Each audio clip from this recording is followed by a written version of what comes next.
There are many, many, many times when doing things the hard way, it gets you nowhere. Gets you absolutely nowhere. And canning has so many shortcuts that I can't even begin to tell you all of them here, although I might make an attempt at some point in time. But I just want to talk right now about whole green beans because this is just kind of like, some things you just do because, and you keep doing them year after year, and then all of a sudden one day you wake up and you go, why did I do that? Why did I do it that way? And that's just kind of like hitting me all of a sudden right now because I have actually gone to the store when I wasn't gardening and bought whole green beans in a can, which costs a little bit more than the other ones, and they're nice to have, and they actually sell them that way. And I'm thinking, what was I using for brains all those years?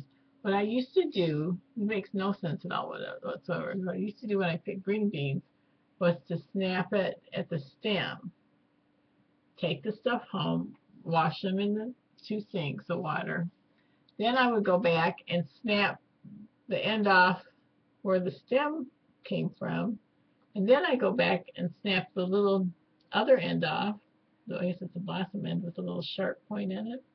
And then I go back and snap the rest of the green bean and throw it in the jar. And now I'm thinking, okay, I go to the store and I buy whole green beans. And those green beans, um, if I remember correctly, have that little sharp little part left on it. There's no reason you can't eat that. There's nothing wrong with it. And if you break the bean off with a little tiny bit of the bean left on the stem, so you're actually breaking the bean versus the stem, I don't think that hurts the plant at all. I'm quite certain it does not hurt the plant. Um, you can just take those suckers home and just wash them and put them directly in the jars and put your water in, water, salt, preferably canning salt. If you want salt, you can make them salt free if you want, and slap your lids on and throw them in the pressure canner for the required amount of time. And please make sure you understand how much water to put in your pressure canner because I've seen a lot of people make that mistake.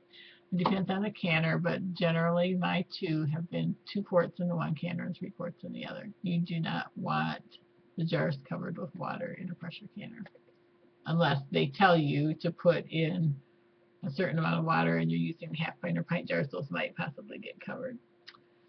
Um, Canning green beans whole. Let's see if there's anything else I was going to say about that. Canning green beans whole. You should easily, if you follow the method I just described in one of the last 5 videos, I can't even remember which one it was, of planting 4 or 5 green bean plants wide in each row, and then you really only need about that much room for walking between the rows. I mean, it'd be nice if you had more, but there's no reason you can't knock out. I mean, 100 is nothing. 100 quarts of green beans is nothing. They don't take that long to pick. They're really simple to pick. You just wash them, put them in the jars, put the salt and the boiling water in them. And I will talk about boiling jars. It's in another video. But if your jar is going to be in that pressure canner for that amount of time, you are deriving no benefit from boiling the jars before you use them. It's just a terrific waste of time and and electricity or gas. So anyways, it's going to be in that pressure canner for, I don't know, I think it's about 35 minutes is it for quarts. Somebody can look that up, but it depends on your altitude and all that kind of thing. But somewhere in the neighborhood of probably 35 at the maximum, maybe 45 minutes for green beans. I haven't looked it up recently.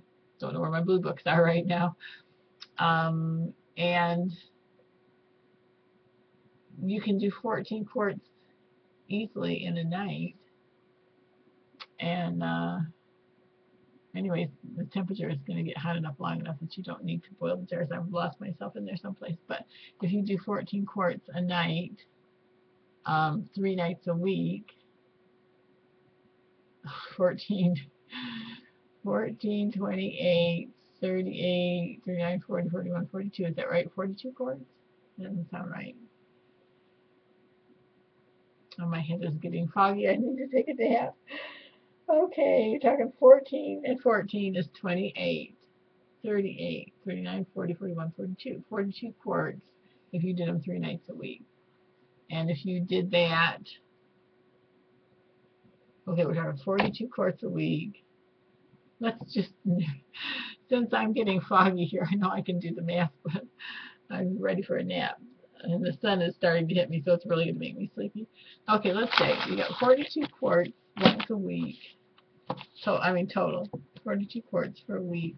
And you do that for, let's just say 4 weeks. So that's 8. You got 168 quarts in a month in 4 weeks. Now your season should go longer than 4 weeks. If you could stretch it to 8 weeks, and you did 14 quarts a night, 3 nights a week, then over the next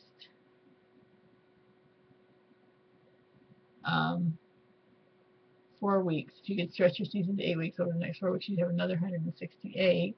So 8 and 8 is 16, carry the 1, 12, 13. You'd have 336 quarts in an 8-week season. So if you did 14 quarts a night, 3 nights a week, because you're going to have 2 canners, and what I always did, the pressure has to come down slowly in those pressure canners. So when it would have, I would have left the jars in there for the right amount of time, processed them for the right amount of time, I would just turn it off and go do laundry or something else.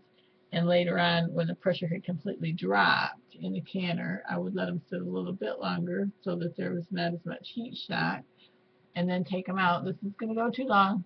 Take them out, but there were many nights that I just turned the stove off and went to bed. And there's no reason you can't do that, really. It doesn't adversely, I don't believe it adversely affects your product so much, because it's already vigorously boiling in the jar. Vigorously boiling. 7 minutes. Let's see if I can get this to publish. So shoot for 336 quarts of beans this year. 8 weeks, 14 quarts a night, 3 nights out of the week. You should be able to do that.